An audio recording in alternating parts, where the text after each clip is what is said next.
Hello friends, नमस्कार, जय जगन्नाथ। आज आम बनैबा खास्ता गुजिया। यही पिठा छोट बड़ समस्त को भल लगी थाए। तो आसतु आज गुजियार रेसिपी विषय जानिबा एवं तैयारी करिबा। मैदा 750 ग्राम नेबा, तेल 150 ग्राम नहीं खास्ता देबा। एमिति खास्ता देबा जेमिति कि हाथ रे मुठा कला बेले मुठा हे।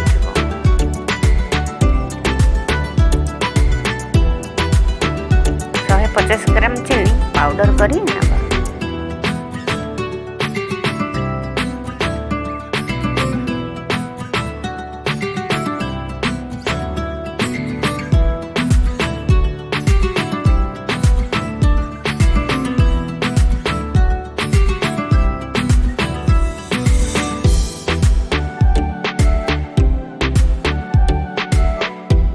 अल्प पानी दे धीरे धीरे मिसेबा। हार्ड डो तैयारी करबा। किछि धला राशि भाजी पाउडर बनेबा।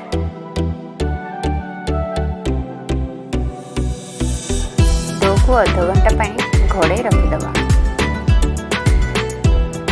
नडिया कोर चीनी को भाजी सेथिरे काजू और राशि गुंड दबा।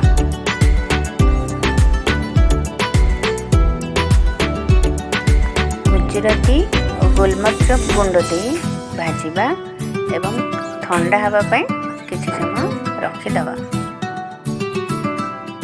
छोट छोट बॉल करी पूरी भली बनेबा।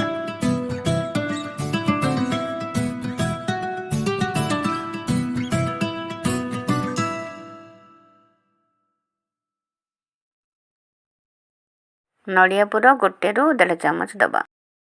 पूरी रो बॉर्डर रे पानी दे एई भली दुई पट को मिसेबा।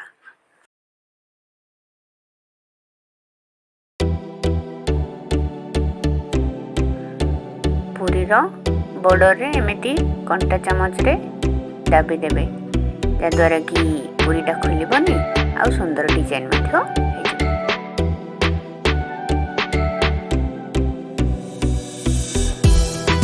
भली डिजाइन रे किछि गुजिया अपन बना।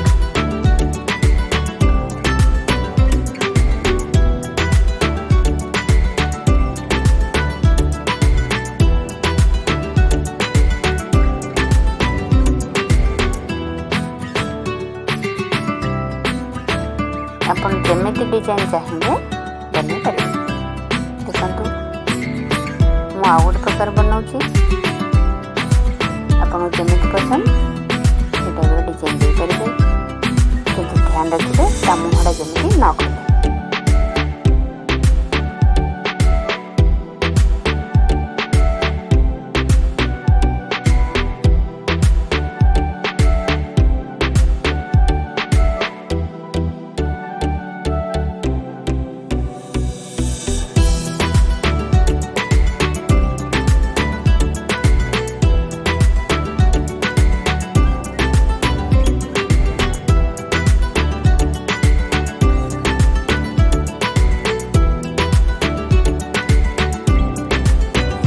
गरम हो गला पर फ्लेम लो कर देबे एवं गुजिया गुड़े को गोटी गोटी करी एमिति पकेबे।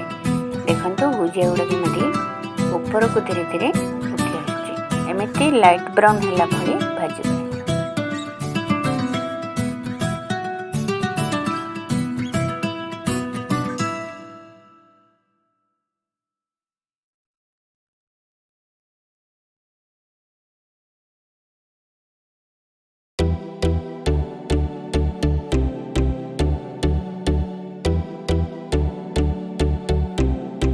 गुजिया प्रस्तुत हो सारी। देखो केमती सुंदर देखा जाउची।